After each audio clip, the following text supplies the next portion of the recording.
Praise the Lord. Hallelujah. கர்த்தர் நாமத்துக்கு மகிமை உண்டாவதாக. ஏப்ரல் மாதம் 14ஆம் தேதி ஞாயிற்றுக்கிழமை ஓய்வு நாளில் கர்த்தர் இந்த நாளில் நம்மை அழைத்திருக்கின்றார். இந்த நாளில் இன்றைய முக்கியமான நாளில் தமிழ் வருட பிறப்பின் முதல் நாள் சித்திரை மாதம் 1ஆம் நாள் என்று கூறுவார்கள். இந்த தமிழ் வருட பிறப்பின் முதல் நாளை நாம் அடியெடுத்து வைத்துக் கொண்டிருக்கின்றோம். கர்த்தர் நம்மை இம்மட்டுமாக காத்து நம்மை வழிநடத்தி இருக்கின்றார். நாம் அப்படியாக ஆண்டவருக்கு நன்றியோடு அவரை நன்றி செலுத்தி துதித்து நாம் அவரை ஆராதித்து மகிழ்ச்சியோடு துதித்து நாம் இந்த ஆராதனையை பங்கு கொள்வோமாக. உள்ளத்தின் ஆழத்திலிருந்து அவரை நாம் கூப்பிடும் பொழுது கர்த்தர் இந்த நாளில் நம்மை அனைவரையும் நமக்கு முன்பே அவர் காத்து கொண்டிருக்கின்றார். நாம் அப்படியாக அவருக்கு முன்பே நாம் அவருடைய ஆலயத்திற்கு அவருடைய கூடாரத்திற்கு வந்து கொண்டிருக்கின்றோமா என்று சிந்தித்து பாருங்கள். அப்படியாக நாம் அனைவரும் ஒன்று கூடி கர்த்தரை நோக்கி துதிப்போமாக. சர்வவல்ல தேவனே, சகல அறிவுக்கும் ஞானத்திற்கும் ஆதாரமாக இருப்பதால் நாங்கள் உம்மை வணங்கி ஆராதிக்கிறோம். உமது வார்த்தைக்காக ஒவ்வொரு நாளும் நன்றி செலுத்துகிறோம். உம்மால் ஏவப்பட்ட வார்த்தைகள் வேதத்தில் இருப்பதால் நாங்கள் மிகவும் பாக்கியவான்கள். அதை அணுகுவதற்கு எங்களுக்கு வழி இருப்பதால் நாங்கள் ஒவ்வொரு நாளும் உமக்கு நன்றி உள்ளவர்களாக இருக்கிறோம். இந்த உலகத்தில் உள்ள எல்லாருக்கும் இந்த சுதந்திரம் இல்லை. எங்கள் சபை உமது வார்த்தையை நேசிக்கும்படி நாங்கள் ஒவ்வொரு நாளும் ஜெபிக்கின்றோம். ஒவ்வொரு நாளும் வேதத்தை படிக்க ஒவ்வொருவரும் ஒரு வழியை கண்டுபிடிக்க வேண்டும் என்று நாங்கள் மற்றவர்களுக்காகவும் ஜெபிக்கிறோம். உம் மீதும் உமது வார்த்தையின் மீதும் நாங்கள் அன்பில் வளர எங்களுக்கு உதவும். உமக்கு ஊழியம் செய்யும்படி மற்றவர்களுக்கு சேவை செய்யும்படி எங்களுக்கு நீர் உதவ செய்தருளும். பிதாவாகிய தேவனே, எங்கள் சபைகள் ஊழியங்கள் உமது வார்த்தைக்கு உண்மையாக இருக்கவும் அதை மற்றவர்களுக்கு எப்படி தெரிவிக்க வேண்டும் என்பதை எங்களுக்கு வழிகாட்டவும் நீர் ஒவ்வொரு நாளும் நீர் எங்களுக்கு உதவ வேண்டும் என்று நாங்கள் எங்களுடைய ஜெபத்தின் வழியாக இடத்தில் மன்றாடுகிறோம். எங்களுடைய ஆவிக்குரிய வளர்ச்சியின் பல்வேறு நிலைகளில் மக்களுக்கு சேவை செய்யவும் வேதாகம படிப்புகளை வழங்க எங்களுக்கு நீர் உதவும். எங்கள் வாழ்வில் உமது வார்த்தையை புரிந்து கொண்டு வாழ எங்களுக்கு இருதயத்தையும் நல் மனதையும் கொடுத்தருளும். எங்களது சபைகளில் ஆவிக்குரிய வளர்ச்சியை அனுபவிப்பதற்கான வாய்ப்புகள் எங்களுக்கு எப்போதும் கிடைக்கட்டும். ஒவ்வொரு நாளும் உம்மில் வளரவும் ஒவ்வொரு நாளும் நாங்கள் உம்முடன் நெருக்கமாக நடக்கவும் எங்களுக்கு நீர் உதவியிருக்கும். எங்களுடைய கர்த்தருமான இரட்சகருமான இயேசு கிறிஸ்துவின் கிருபையினாலும் அறிவிலும் நாங்கள் ஒவ்வொரு நாளும் வளர்வோமாக. உம்முடைய நாமத்தினால் நாங்கள் இதோ உம்மிடத்தில் நாங்கள் துதிக்கிறோம், ஆராதிக்கிறோம், மகிழ்ந்து புகழ்ந்து பாடுகிறோம். அப்படியாக நாம் அனைவரும் ஆண்டவருடைய இந்த ஓய்வு நாளில் நாம் அனைவரும் கூடாரத்திற்கு அவருடைய ஆலயத்திற்கு சென்று கொண்டிருக்கின்றோம். இந்த நாளில் நாம் ஒவ்வொருவரும் அவரை நன்றியோடு துதித்து நம்முடைய இதயத்தில் அவர் நம்மோடு ஊடுருவி பாய்ந்து அவருடைய ரத்தத்தினால் நம்மை சுத்தப்படுத்தி நம்மை பரிசுத்தப்படுத்தக்கூடியவர். நம்முடைய தேவைகளை ஒவ்வொன்றும் அவர் இரட்டிப்பாக நமக்கு தருபவர். இந்த நாளில் கூட அவருடைய அழகான கண்களால் நம்மை ஏறெடுத்து பார்க்க அவளோடு காத்துக் கொண்டிருக்கின்றார். நம் அனைவரும் அவரை துதிக்க ஆலயத்திற்கு சென்று கொண்டிருக்கின்றோமா? நீங்கள் ஒவ்வொரு நாளும் உங்கள் மனதில் இதை நீங்கள் சிந்தித்து பார்த்து ஆண்டவருடைய பாதையில் செல்ல இந்த நாளில் கர்த்தர் தாமே உங்களை அழைத்திருக்கின்றார். இப்பொழுது நாம் அனைவரும் அவரை நன்றியோடு துதித்து ஆராதித்து மகிழ்ந்து பாடுவோமாக.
நாம் இப்பொழுது ஆண்டவருடைய வார்த்தையை தெளிவாக கேட்போம். கேட்பது மட்டுமில்லாமல் அதை நாம் வீட்டிற்கு போய் நாம் படித்து பயன்பெற வேண்டும். கர்த்தருடைய வார்த்தையில் ஜீவன் உள்ளது, உயிர் உள்ளது என்று நீங்கள் தானே ஒவ்வொரு நாளும் சிந்தித்து நீங்கள் இதை படித்து அதை படிக்கும் பொழுது கர்த்தர் உங்களை தொடுவார். உங்களை தொட்டு உங்கள் தேவைகளை எல்லாம் இரட்டிப்பாக வழங்கக்கூடியவர். அப்படியாக இந்த நாளில் கூட கர்த்தர் உங்களையும் என்னையும் அவளோடு காத்துக் கொண்டிருக்கின்றார். நாம் அனைவரும் அவரை துதித்து மகிழ்ந்து பாடும் பொழுது நம்மை அவருக்கு ஒவ்வொரு நாளும் ஆசீர்வதித்து அவருடைய கிருபையினால் நம்மை வழிநடத்தக்கூடியவர். இதை நாம் அறிந்து கொண்டு அவருடைய வார்த்தையில் ஒவ்வொரு நாளும் நாம் பயணத்தில் செல்ல கர்த்தர் உங்களை என்னையும் அழைத்திருக்கின்றார். அப்படியாக இதனால் ஆண்டவருக்கு நாம் நன்றியோடு அவரை துதிக்கும் பொழுது நம் தேவைகள் ஒவ்வொன்றும் சந்திக்கக்கூடியவர். இதை மறுப்பதற்கு ஒன்றுமில்லை. அப்படியாக இந்த நாளில் கூட கர்த்தர் உங்களை ஒவ்வொரு நாளும் ஆசீர்வாதத்தோடு பொழிய உங்களையும் என்னையும் அழைத்திருக்கின்றார். இன்றைய நாளில் அப்போஸ்தலர் 16ஆம் அதிகாரம் 3ஆம் வசனத்தில் நீங்கள் வாசித்திருக்கிறீர்கள். நலன் தரும் அடிப்படையில் தீமோத்தேயு விருத்த சேதனம் பண்ணப்படுகிறது.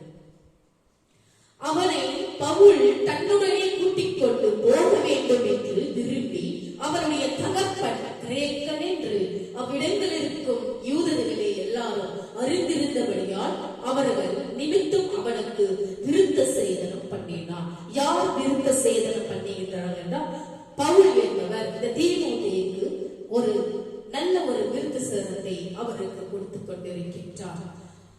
புதிய ஏற்பாட்டில் அநேக இடங்களில் ரட்சிக்கப்படுவதற்கு விருத்த சேதனம் அவசியமில்லை என்று பவுலடிகளால் கூறுகிறார். 1 கொரிந்தியர் 7ஆம் அதிகாரம் 19 வாசித்து பாருங்கள். அப்படியாக கலாத்தியர் 5ஆம் அதிகாரம் 2:6 வாசித்து பாருங்கள். 6ஆம் அதிகாரத்தில் கூட 15ஆம் அதிகார வசனத்தில் வாசித்து பாருங்கள். புற ஜாதியாரை விருத்த சேதனம் பண்ண கட்டாயப்படுத்த கூடாது என்பதுதான் பவுலின் பிரசங்கம் செய்தியாகும். புற ஜாதிகள், புற மத தலைவர்கள், புற மத மக்கள் இவர்களை நாம் கட்டாயப்படுத்தக்கூடாது. எதில் கட்டாயப்படுத்தக்கூடாது என்றால் கிறிஸ்துடைய ரட்சிப்புக்கு நாம் மற்ற மதத்தை சார்ந்தவர்களை நாம் கட்டாயப்படுத்தக்கூடாது என்று பவுலடிகளாரே அந்த காலத்தில் சொல்லியிருக்கின்றார்.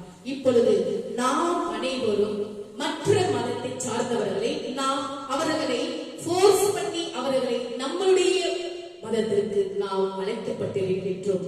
அதனால் பவுலடிகளார் சொல்லுகிறார், நீங்கள் புறஜாதியினரை கட்டாயப்படுத்தி கிறிஸ்துவுக்குள் அழைக்க வேண்டாம் என்று நமக்கு தெளிவாக கொடுக்கின்றார். இப்பொழுது நாம் அப்படியாக சென்று கொண்டிருக்கின்றோம். நம்மளுடைய கிறிஸ்துவ பிள்ளைகளே ஆலயத்திற்கு வருவதில்லை, சுவிசேஷத்தை படிப்பதில்லை. நாம் ஏன் மற்றொரு மதத்தை நாம் அழைக்க வேண்டும்? சிந்தித்து பாருங்கள்.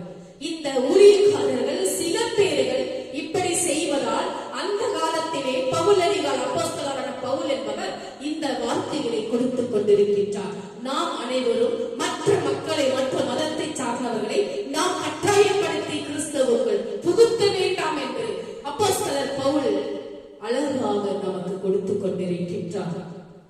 ஆனால் யூதர்கள் மத்தியில் தீமோத்தேயுவின் ஊழியம் அங்கீகரிக்கப்பட வேண்டும் என்ற காரணத்திற்காகவே அவனுக்கு பவுல் அவன் மேல் இருந்த விருத்த சேதனம் அவருக்கு செய்கிறார்கள். தீமோத்தேயு பாதி யூதன் பாதி கிரேக்கன். அவன் ஒரு யூதனாக வளர்க்கப்பட்டபடியினால் அவன் விருத்த சேதனம் பெற்று முழு யூதனாவது நலமாயிருக்கும் என்று பவுல் எண்ணினான். பவுல் யூத ஆலயங்களுக்கு பிரசங்கிக்க செல்லுகையில் தீமோத்தேயு ஒரு முழு யூதனாக இருப்பது ஊழியத்தில் பேருதவியாக இருக்கும் என பவுலடிகளார் எண்ணினார். புறஜாதியார் மீது அன்பாய் இருப்பது போல யூதர் மீதும் அன்பு காட்ட வேண்டும் என கருதியே விருத்த சேதனம் செய்கிறார் பவுல். பிறருக்கு இடறுதல் இல்லாமல் இருக்க பவுல் தீமோத்தேயுவுக்கு விருத்த சேதனம் பண்ணினார். அவன் ரட்சிக்கப்படுவதற்காகவோ நீதிமானாக்கப்படுவதற்காகவோ அல்லது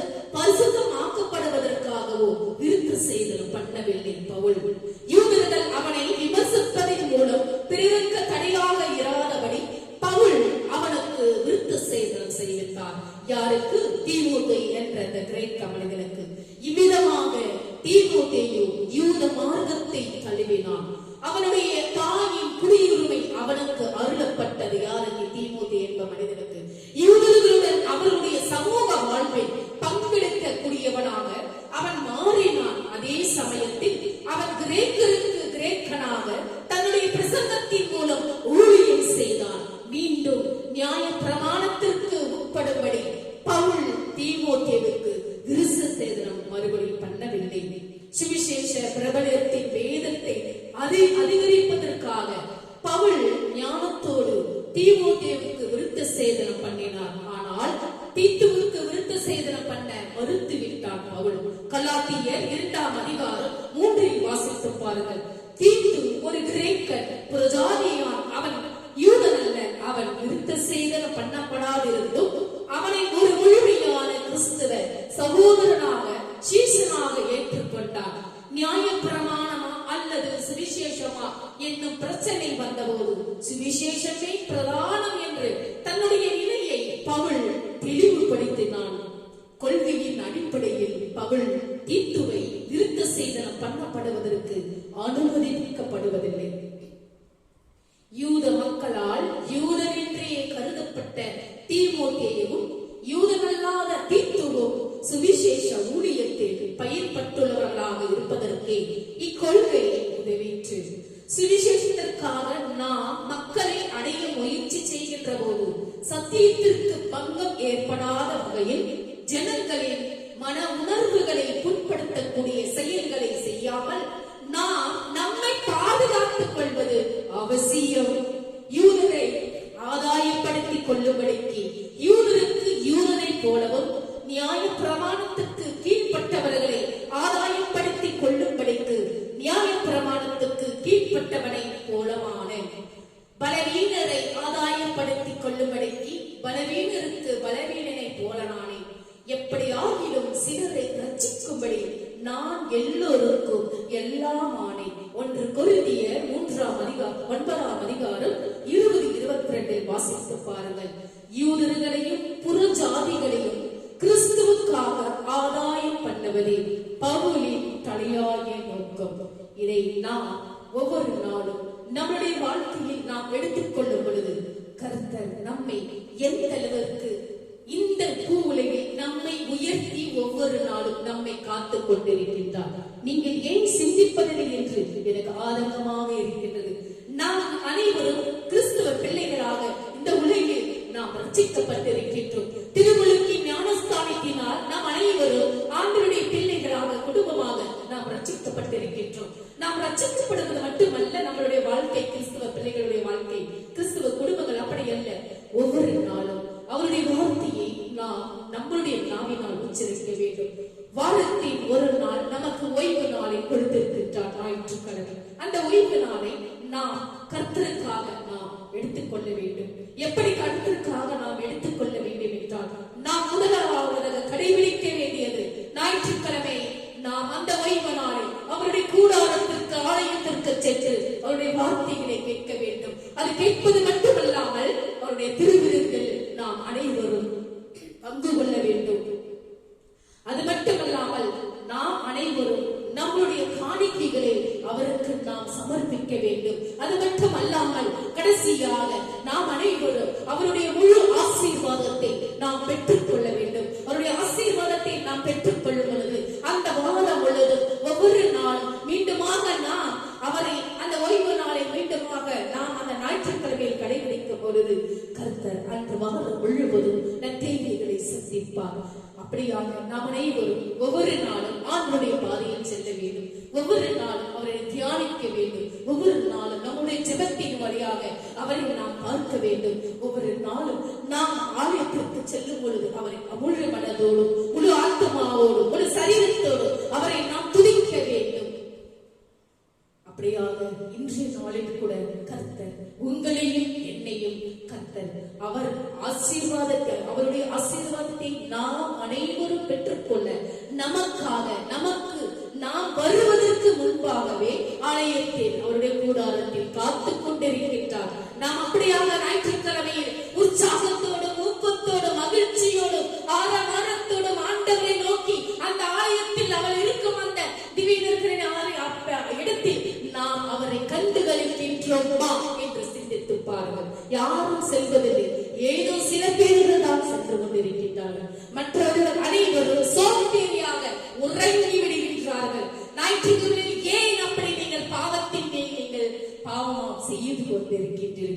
அப்படி செல்ல வேண்டாம். இது அனைத்தையும் நீங்கள் அப்படி வாழ்ந்து கொண்டிருப்பது சாத்தான்களோடு பசாசுகளோடு வாழ்ந்து கொண்டிருக்கின்றீர்கள். சிந்தித்து பாருங்கள். கஷ்டத்தினால் மட்டும் ஆண்டவரை நிந்திக்கின்றீர்கள், சந்தோஷத்தினால் மட்டும் ஆண்டவரை நீங்கள் ஓடி கூப்பிடுங்கள். கஷ்டத்திலும் சந்தோஷத்திலும் நாம் ஆண்டவரை நோக்கி ஓடும் பொழுது, அவருடைய ஆலயத்தில் நாம் தரிசிக்கும் பொழுது, கர்த்தர் நம்மை உற்சாகத்தோடும் மகிழ்ச்சியோடும், என் பிள்ளைகள் என்னை நோக்கி என் இடத்திற்கு வந்து கொண்டிருக்கின்றார்கள், அவருடைய தேவைகளை நான் சந்திப்பவன், அவருடைய பிரச்சனைகளை நான் தீர்த்து வைப்பவன், அவர்கள் எதிர்பார்த்து கொண்டிருக்கும் காரியங்களில் ஒவ்வொன்றும் நான் இரட்டிப்பாக கொடுப்பவன் என்று நமக்கு முன்பே அவருடைய கூடாரத்தில் ஆலயத்தில் காத்துக் கொண்டிருக்கின்றார். ஏன் உங்களுக்கு புரியவில்லை என்று எனக்கு தெரியவில்லை. கிறிஸ்தவ பிள்ளைகளாக குடும்பங்களாக நீங்கள் என்ன செய்து கொண்டிருக்கின்றீர்கள்?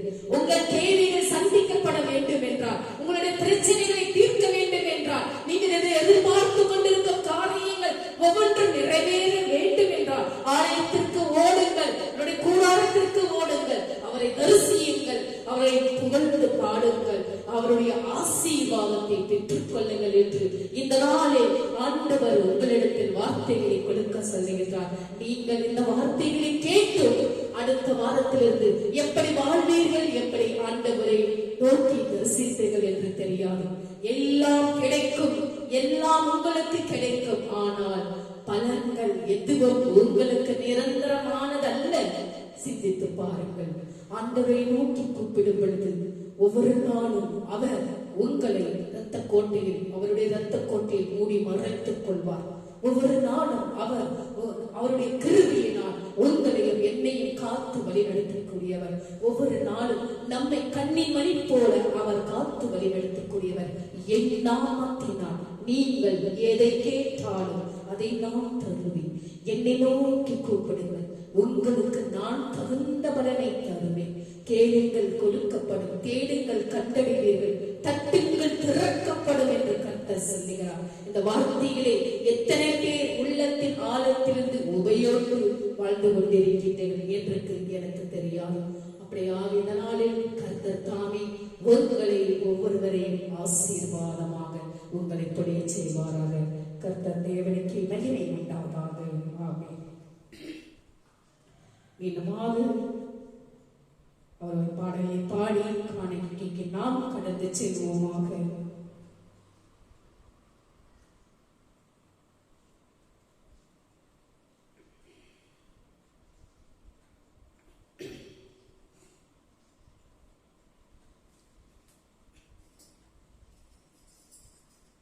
உன்னோடு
நம் அனைவரும் இப்பொழுது ஆண்டவருக்கு நன்றியோடு செலுத்தி இந்த காணிக்கைகளை நாம் நன்றியோடு அவருக்கு நாம் அர்ப்பணிப்போமாக.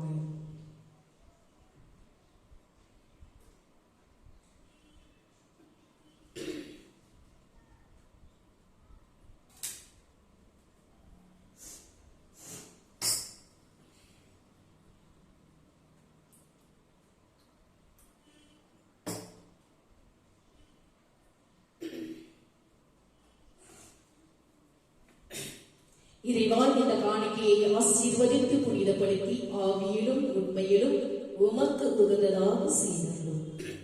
இவ்வாறு உடைய அன்பு திருமகனும் எங்கள் ஆண்டவருமான இயேசு கிறிஸ்துவின் திருவுடலாகவும் இரத்தமாகவும் இக்காணிக்கை மாறுவதாக.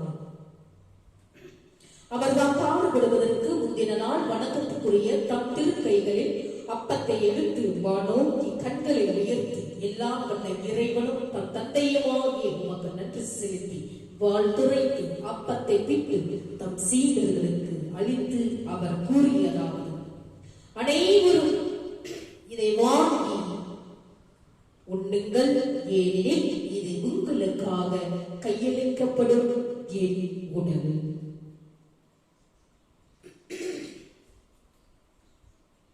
அவ்வண்ணமே உணவு அருந்திய பின் மகிமை மிகுந்த இக்கிண்ணத்தை வணக்கத்துக்குரிய தம் திருக்கைகளில் எடுத்து மீண்டும் உமக்கு நன்றி செலுத்தி வாழ்த்துரைத்து தம் சீடர்களுக்கு அளித்து அவர் கூறியதாவது: அனைவரும் இதை வாங்கி பருகுங்கள், ஏனெனில் இது புதிய நித்திய உடன்படிக்கைக்கான என் இரத்தம்.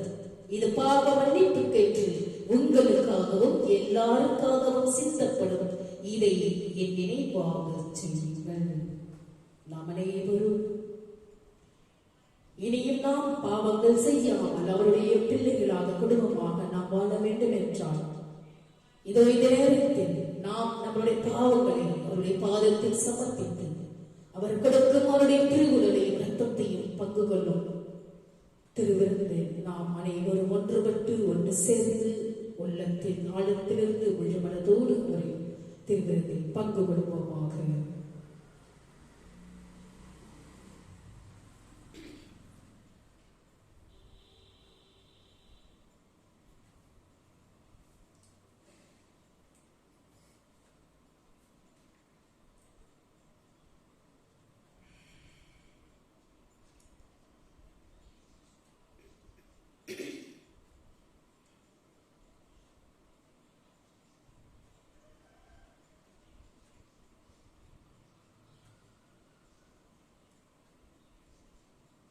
இப்பொழுது நம் அனைவரும் கண்களை மூடி நாம் ஒரு நிமிடம் ஜெபிப்போமாக.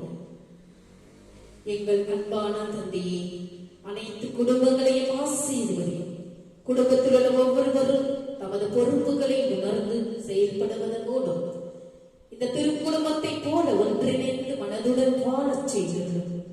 எமது குடும்பங்களில் அன்பும் அமைதியும் சமாதானம் ஒருவருக்கொருவர் உதவும் பண்பும் நாள்தோறும் வளர்வதாக.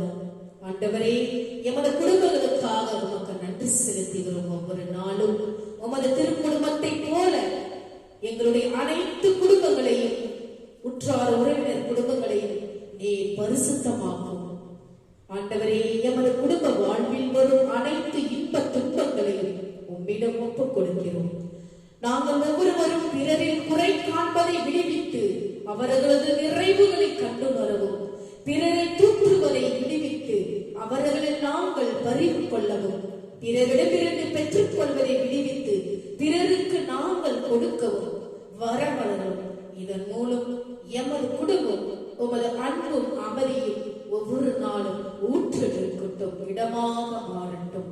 இவை அனைத்தையும் எங்கள் ஆண்டவராகிய இயேசு கிறிஸ்துவின் நாமத்தினால் ஒப்புக் கொடுக்கிறோம் எங்கள் ஜீவனுள்ள நல்ல பிதாவே, ஆமென். கடைசியாக நாம் அனைவரும் நன்றியோடு பாடி அவரை துதிப்போமாக.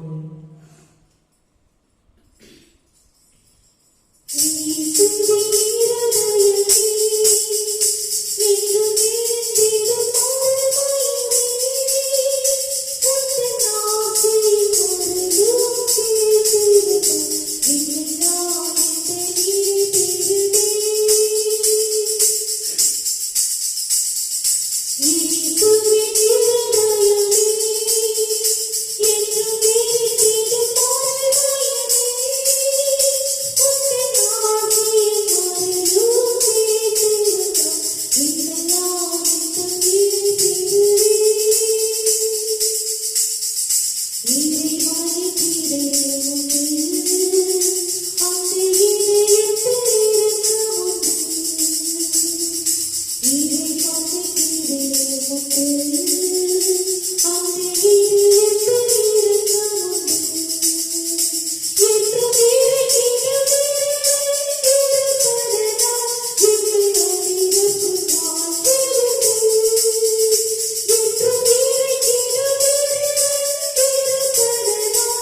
நம் அனைவரும் அவருடைய ஆசீர்வாதத்தை பெற்றுக்கொள்வோமாக.